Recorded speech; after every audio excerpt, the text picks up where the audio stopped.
The case of Scott Peterson, husband or killer. On Christmas Eve, 2002, a young mother-to-be disappeared without a trace. Her name was Laci Peterson, 27 years old, 8 months pregnant, glowing with anticipation to welcome her baby boy. But that joy was never realized. Instead, what followed was a storm of lies, betrayal, and one of the most sensational courtroom trials in American history. Take a moment to subscribe to True Crime Uncovered, as we uncover true crime that needs to be heard. The man at the center of it all? Her husband, Scott Peterson. But was he the cold-blooded killer the prosecution painted him to be, or a man crushed under the weight of circumstantial evidence and media hysteria? Tonight, we reopen the case.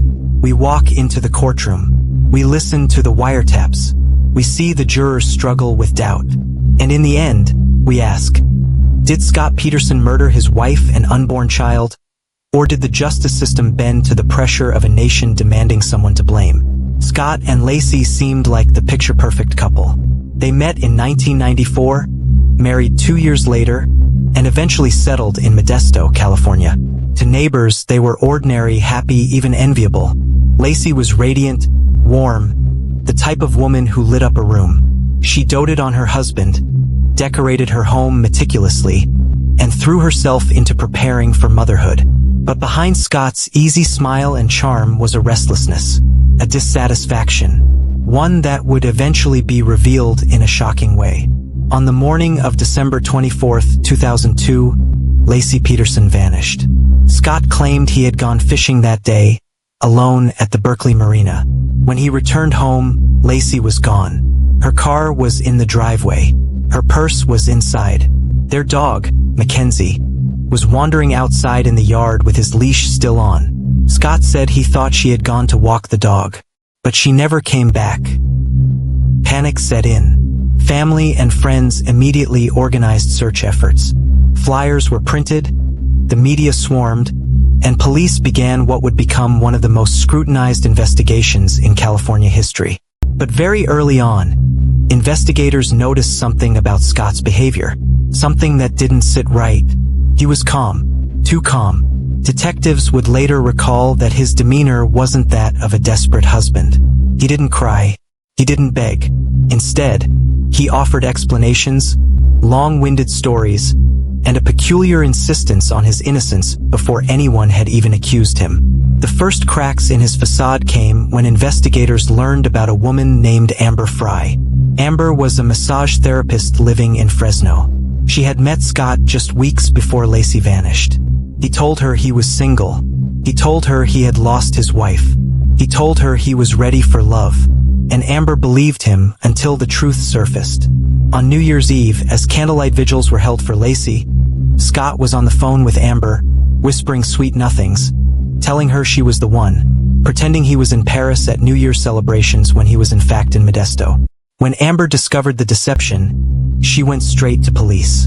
And that decision would become the turning point of the investigation. With Amber's cooperation, police began recording her conversations with Scott. Dozens of calls captured Scott weaving lies, dodging questions, and expressing worry. Not about his missing wife, but about himself. To the public, this was damning. A man with a missing pregnant wife had a mistress. He lied to her, pretended to be widowed, and carried on as though nothing had happened. The media latched onto it. Scott was vilified, demonized, cast as a modern-day villain. But inside the courtroom, it wasn't so simple. The prosecution's case was built almost entirely on circumstantial evidence. There were no witnesses who saw Scott harm Laci, no surveillance footage, no murder weapon, no clear crime scene. What they did have was motive, opportunity, and damning behavior. They painted Scott as a man bored of marriage, desperate for freedom, seeking a new life with Amber. To prosecutors, the affair wasn't just infidelity, it was the key to everything. Laci was in the way. The baby was in the way. Scott wanted out, and murder was his solution. They argued that Scott killed Laci in their home on the night of December 23rd or the early morning of December 24th. He then transported her body to his fishing boat and dumped her into the San Francisco Bay. Months later, in April 2003, the decomposed remains of a woman and an unborn child washed ashore near the same marina where Scott had been fishing that day. DNA confirmed it was Laci and her baby. The prosecution declared it proof that Scott had lied. He said he went fishing there, and that's where her body was found. To them, it was no coincidence. It was the nail in his coffin. But the defense pushed back. They argued that the case was built on suspicion, not facts. They pointed out that no forensic evidence tied Laci's death to Scott. No blood in the house, no DNA in the boat, nothing physical to prove murder. They argued that Laci may have been abducted by strangers while walking the dog. Witnesses had reported seeing her in the neighborhood that morning. And the defense insisted that the prosecution ignored these leads because they were too focused on Scott. Still, it was Scott's demeanor that did him no favors.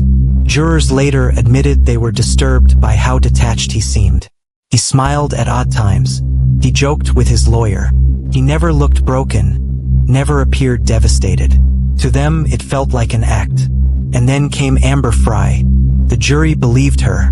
In November 2004, after months of testimony, deliberation began. The nation held its breath.